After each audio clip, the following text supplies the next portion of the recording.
All right, hey, welcome back to another chit chat about van life. van life. Yeah, I remember. well, that's an overused statement if there ever was one. Okay, this video we're going to talk about the top 3 problems that you can have or that you can run into just in choosing your base vehicle. So, over to you. Give us a rundown on say the 3 biggest mistakes that you made while researching and buying, and even did you make the right choice in the base van that you used? Did I make the there's no point in I made the choice of the van that I made. I put it. Or let's talk about this particular one. This particular van, I cheaped out a little bit on the van. I tried to give myself more money for my build. Tried to allow myself more money out of my contingency for my build. So I wanted to get the cheapest van, the best, cheapest van I could get. And I wanted a Mercedes Sprinter because it offered the most reliability, and looks wise it appealed to me, the aesthetics of the van, the look of the van. The only bad thing about this particular van and Sprinters in general is rust. Okay. Rust, and it was probably, it chewed up most of my build time rectifying rust and having to respray the van. Now you're probably going to have to respray whatever van you get. Or you may want to anyway. You may want to anyway. If it's a used van, yeah. Especially if it's a commercially used van. Yeah, because it's going to have its miles up. It's going to have its work done, Now, in saying that, if you spend more money on your initial van, you're going to get a mind, because people do mind their vans, and they fetch a bigger price on when they sell them, I got this particular van for that bit cheaper because of its rust issues, which weren't too bad, but it was bad enough. Tell us why this van, and then tell us the problems that you realised afterwards. Why this van? Well, this is the 2004 Mercedes Sprinter 2.2 litre turbo diesel. My research and prior knowledge told me that these vans were bulletproof. They're not going to leave you high and dry. Not literal, by the way. Well, not with the amount of holes that were in it anyway, to start off. But it's not going to, well, touch wood, it's not going to leave you high and dry. It may leave you high and dry, but it's least likely to leave you high and dry for a catastrophic mechanical failure, motoring motoring will leave you high and dry somewhere. That's inherent in motoring, isn't it? No matter what you drive. But you're trying to limit the chances, the risk of this happening. So that was my research said that these vans were the most reliable, and from the best people who could possibly tell you that these owners and generally couriers, people who this van needed to be working in order for them to make money. It's their livelihood. So a day where this van isn't working as a commercial vehicle, they're losing, they're out of pocket. So they want reliability, and that's what this provided. I had a certain amount to spend. I only had 5,000. Tell the good YouTube audience your I only had 5,000 ish to spend on my build. I probably didn't even have that to spend, if I was to be honest with myself. But giving another 1,000 or so leeway because things happen, So I was allowing myself 2,000 on the purchase of the vehicle, and that's euros. So that's going to be that's going to be like $2,500 there, give or take, Mm-hmm. And the Sprinter van is they fetch that money. You know, a bad van is going to cost you 1,500 to 2,000, and I got this van for 1,800 euros, which is going to be like $2,000. And that was a steal, really, and that's the lower end. So a bad van costs you 15 to 2,000, and you paid 1,800. So you got I got a mediocre van at a bad van price. Oh yeah, okay, that's good. Yeah, well, that's all right. That was a leg up.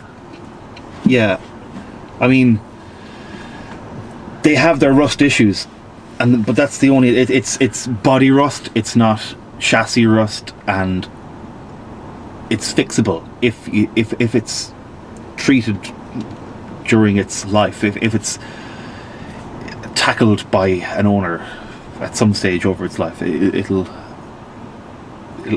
stand the test of time. Okay, so you bought the van and you told us how much you paid for it. Yeah. You told us why you wanted to buy this van. So give us 2 or 3 of the issues that you found out, say, after the fact. Because everybody's going to find out things after the fact. After the fact. Well, on the rust issue, I spent another 500-600 euros on fixing and addressing rust. And that's because you did it yourself. That's because I did it myself, and that's not factoring time into it, because that chewed up a whole load of my build time, getting bodywork done. So, if I was to go back and do it again, I'd put that 800 euros on top of my purchase price, and I'd buy a van of a higher, the highest quality. Now, that's easier said than done, because they're very hard to come by. They're a very hard van to come by. Yeah, there you go. That's the issue. If it's a good van, people are going to sell it anyway. They're going to keep it. They're going to keep it, unless they're upgrading because of a business commercial. Yeah, but the upgrade from this Sprinter model to the newer Sprinter model, it's not an upgrade, as anyone who has one or knows anything about it. It's a downgrade, because they changed the engine, and the engine is nowhere near as reliable, and gives a lot of trouble, and the rust issue is still there, worse than ever. So it's it's not as good a van as the older model. Yeah. And I don't know where you're from, but these vans from here, the export value, they're anyone that goes for sale more often than not leaves the country for export to Eastern Europe or Russia or even further afield. Yeah. Okay. And that's an issue with them. Okay, so the next thing, so you covered the rust. Yeah, how could you tackle that? You bought this van at night. I bought this van at night. Stupid me. But I bought it at night, yeah. But I put myself under a time constraint. And we were planning our holiday, and I said, well, I want to build a van. Why don't I build a van and we'll book our holiday and we'll have our campervan holiday. So that's what I did. So I was under a time constraint to have a van completed and finished come. I would say that's probably going to be very I would say that'd be very representative of the community that do this anyway. They say that they're going to do it. Stupidity and naivety. They say that somebody says, I want to do this, let's go and book a holiday. Yeah. And then book the holiday and use that as impetus to go and complete the project. Yeah. I reckon that's probably a good... I hope I'm not the only idiot fool out there who did it. Yeah, well, no, and it stands like if I did it, somebody else is going to have to. There's 8 billion people in the planet. There's more fools than you. Yeah. Or if you're watching this, you're in the throes of that. You have you've committed. Yeah. And when you've committed, you got to do it. And that's you have to do it. Yeah. And actually, don't knock the value of that. Actually, because no, you if you didn't do it that way, then you'd have no deadline, and there's a very high likelihood that you would only just complete half of it and then just try and sell it and not complete it at all. Yeah. You'd only get halfway because you'd just lose interest and the work would overcome you. It becomes overwhelm you. Yeah. I had a deadline, so I didn't have time to think there wasn't a moment where I wasn't working on the van or thinking about the van, or like, so for 6 months solid, all of my spare time, which I don't have any anyway, went on the build. And it was worth it in the end. It's twofold, right? You gain, like, even in your mistakes, like, nothing is perfect. If I go in close up on any aspect of the van, nothing is factory. It's not perfect. No. Like, it's done to my capabilities, and which is DIY at best, you know. I'm not a qualified or I'm competent in many things. I can do it. I can do it okay. I can do it to a standard. That's a good way to say it. I can do it to a standard. No, just a standard. I didn't say it was a good standard. It was a good standard. There's also a failing standard. Yeah. But everywhere I look, I see issues, things that could have been done better. But you know what? Anyone, maybe they're just being nice to me. But anyone who looks in has a wow moment. Say, "Oh, that's cool," you know. They just feel threatened by it. But I don't know. Like, maybe they're just being nice, or maybe they're being genuine. I don't take compliments very well anyway. I don't think many people do. Yeah, you're too. What you call it? You just think of the ulterior motive. What are you trying to get out? Yeah, exactly. Yeah, maybe that's my own mindset. Okay, so we've covered a few things there about choosing your van. Don't do it at night. Don't do it at night. Sorry, get back to the point at hand. Yeah. Choosing your van. I mean, put the work in. I chose this van, but that's not to say that another van isn't. I mean, there were many other vans as a secondary. It's just I had other options, like there was the transit van, which I looked at, and I had my heart set on it because I like the look of them. Any van is a good van to start out with. Like, I mean, what you spend on the van, you'll get back a large chunk of that anyway on resale whenever you had your fun or you want to move on or to do it again, you know. Yeah, you will. You'll make your money back unless you make a complete catastrophic. You'll make your money back, or most of it. Like, you know, you have to put a price on your fun too. Like, you know, if you've had 2-3 years of solid good fun in your van, I mean, if I only got 3,000, 4,000 from my van, having spent 5.5 to 6, still worth it, yeah. It's still worth it. I mean, like, yeah, and you'll go. And I mean, very hard there. That's not going to happen. I'm probably going to touch wood. It's going to hold its value.